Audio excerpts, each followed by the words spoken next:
Assalamualaikum warahmatullahi wabarakatuh. Salam sejahtera untuk kita semua. Untuk hari ini CPB bakal membacakan ulasan berita di hari Senin tanggal 26 April 2021.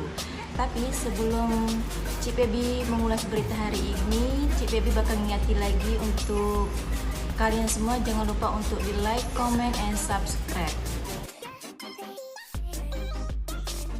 Nah, untuk berita utama hari ini ada peserta mengaku serahkan uang 5 juta di rumah makan.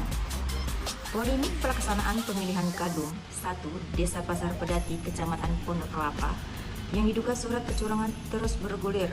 Terbaru adanya pengakuan salah satu peserta menyerahkan uang 5 juta mendapatkan soal dan kunci jawaban tes tertulis. Peserta seleksi Rianto mengaku 3 hari sebelum pelaksanaan tes ia melakukan pertemuan bersama dengan oknum Kades dan aparatur sipil negara untuk mendapatkan soal dan kunci jawaban tes tertulis yang sebelumnya dijanjikan. Pertemuan berlangsung di salah satu rumah makan di kota Bengkulu. Setelah berbincang, ia akhirnya menyerahkan uang senilai 5 juta kepada oknum Kades dan ASN. Selain saya, peserta lain informasinya juga mendapatkan tawaran yang sama. Terlepas mereka sudah memberikan uang atau belum, artinya pilkada ini sudah seperti ajang bisnis, ujar Rianto. Rianto menuturkan, mengenai permasalahan ini, pihaknya masih menunggu hasil musyawarah dengan adanya indikasi kecurangan dalam pilkada ini. Ia berharap pelaksanaan pilkada dapat diulang. Selain itu, mekanismenya bukan lagi pelaksanaan tes tertulis, namun dengan cara perolehan suara terbanyak dari warga. Sistem pemilihan dipilih oleh warga langsung. Setiap kakak mendapatkan hak suara. Kalau tes tertulis lagi, dikhawatirkan akan ada kecurangan lagi. Pada dasarnya, kita tunggu hasil musyawarah desa. Kalaupun ada di bawah ranah hukum, saya siap, ungkap Rianto. Sementara itu, Kadum 1 terpilih Yusmini belum dapat memberikan komentar terkait dengan pilkada yang diduga terdapat kecurangan. Ia mengaku sedang menyusun jadwal untuk melaksanakan jumpa pers kepada awak media. Maaf, nanti kita ketemu bersama awak media. Waktu dan tempat akan dikabari lagi, ungkas Yusmini. Itulah berita utama kita hari ini. Berita selanjutnya ada Sakit dan DO 18 pelajar tak ikut ujian sekolah. Pelaksanaan ujian sekolah tingkat SMP di Kabupaten Bengkulu Tengah berakhir Sabtu lalu. Dari total 1.800 pelajar kelas 9, 18 pelajar diantaranya tak mengikuti ujian sekolah lantaran menderita sakit, drop out, dan meninggal dunia. Kabid Pembinaan SMP Dinas Pendidikan dan Kebudayaan Bengkulu Tengah, Edon Saregar, SPDMH, mengatakan jika ujian sekolah berlangsung selama 6 hari terhitung sejak Senin lalu. Dalam keberlangsungan ujian sekolah, pihaknya turut melakukan pemantauan dan pendataan langsung kehadiran pelajar. Kami langsung memantau pelaksanaan ujian sekolah. Ada 18 pelajar yang tidak ikut ujian karena sakit, meninggal dunia, bahkan sudah tidak bersekolah lagi, ujar Edon. Edon menuturkan bagi pelajar yang sakit masih diberikan kesempatan untuk mengikuti ujian susulan. Hal ini dianggap penting lantaran nilai ujian sekolah menjadi salah satu kategori untuk kelulusan pelajar. Terdapat 3 kriteria, yakni pelajar telah menyelesaikan program pembelajaran selama masa COVID-19 dengan dibuktikan nilai raport semester, memperoleh nilai atau sikap minimal baik, lalu mengikuti ujian sekolah. Karena ujian nasional ditiadakan, kategori penilaian dilakukan secara berbeda. Ujian sekolah salah satu penilaian sekolah dalam menentukan pelajaran dapat lulus ke jenjang pendidikan selanjutnya atau tidak, jelas Edon. Terpisah, Kepala Dikbud Bengkulu Tengah Saidir SEMSI mengatakan selama pelaksanaan ujian, seluruh sekolah sudah diminta untuk menerapkan protokol kesehatan. Hal ini dilakukan guna mencegah terjadinya penyebaran COVID-19. Berita selanjutnya kita masuk ke berita Kota Bengkulu. Itu ada momentum saling berbagi, Dinas Sosial dan Dinas Kesehatan salurkan bantuan pada warga.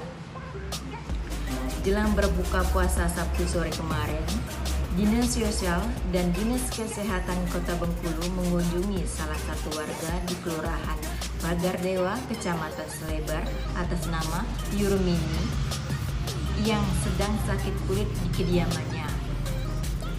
Kadinsos Rosminiarti dan Kadinkes Susilawati hadir langsung di kediaman Yurmini untuk memberikan dukungan moral dan bantuan dari Pemkot Bengkulu berupa sembako, selimut, dan karpet. Ini bentuk kepedulian Pemkot terhadap warganya.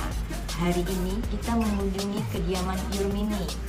Tujuannya ialah untuk memberikan bantuan dan memberikan dukungan moral. Insya Allah bantuan ini bermanfaat, tutur Kadinsos Rosminiarti. Di sana Rosminiarti dan Susilawati turut mendoakan Yurmini agar lekas sembuh dan diangkat penyakitnya oleh Allah.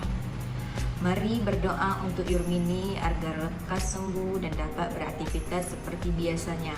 Semoga bulan Ramadan memberikan keberkahan kepadanya berupa kesembuhan. Itulah berita kota hari ini. Berita selanjutnya ada polemik ganti rugi tol masuk tahap sidang. Polemik beserta ganti rugi lahan pembangunan tol untuk 77 warga terdampak proyek Desa Sukarami, Kecamatan Taba Penanjung telah masuk tahap persidangan di Pengadilan Negeri Arga Makmur. Sejumlah warga telah dipanggil untuk mengikuti persidangan. Diketahui polemik ini terjadi lantaran warga menolak besaran ganti rugi yang ditetapkan Kantor Jasa Penilai Publik beberapa waktu lalu. WTP yang menolak ganti rugi sudah mulai sidang di pengadilan. Berapa orangnya saya kurang tahu. Pada dasarnya sekarang kita masih menunggu hasil sidang nanti. Berapa besaran ganti rugi yang ditetapkan? Ujar Kades Sukarami Ashardi. Ashardi mengungkapkan kondisi ini dikhawatirkan jika pembangunan jalan tol akan terhambat. Selain masih menunggu hasil putusan pengadilan, jika nantinya harga tetap tidak sesuai, maka warga dikhawatirkan akan mengambil keputusan lain. Jelas pembangunan tol akan terhambat. Lahan belum diganti rugi menyeluruh, ujar Ashardi. Sementara Kepala Agraria Tata Ruang Badan Pertanahan Nasional Bengkulu Tengah, Insinyur Hazairin Masri MN, mengatakan dari 113 WTP tol di Desa Sukarami, sebanyak 77 WTP sudah pihaknya serahkan ke pejabat pembuat komitmen untuk diajukan konsinyasi. Kemudian uang ganti rugi diserahkan ke pengadilan. Dari 77 WTP ini terdiri dari 49 orang memiliki lahan sawah atau perkebunan dan 28 memiliki lahan pemukiman atau lahan darat. Konsinyasi ini adalah tidak ditemukannya kesepakatan antara WTP tol dengan pihak yang membangun tol tersebut. Karena tidak ditemukannya kata sepakat, inilah dilakukan langkah pengadilan. Saat ini sedang berlangsung, pungkas Hazairin. Itulah beberapa berita yang Cipi dibacakan hari ini. Tapi kalau kalian ingin berita lagi, kalian bisa berlangganan korannya. Langsung aja datang ke kantor Harian Benteng atau hubungi langsung karyawannya. Dan tidak hanya itu saja, koran Harian Benteng juga mempunyai website resmi, itu ada di rakyatbenteng.com. Dan Raya Benteng juga memiliki media sosial. Kalian bisa follow Instagram, Twitter, dan Facebooknya. Sebelum Cipi mengakhirinya, Cipi bakal ingatkan lagi untuk jangan lupa like, comment, and subscribe. Cipi dan kru yang bertugas mengucapkan terima kasih. Assalamualaikum warahmatullahi wabarakatuh.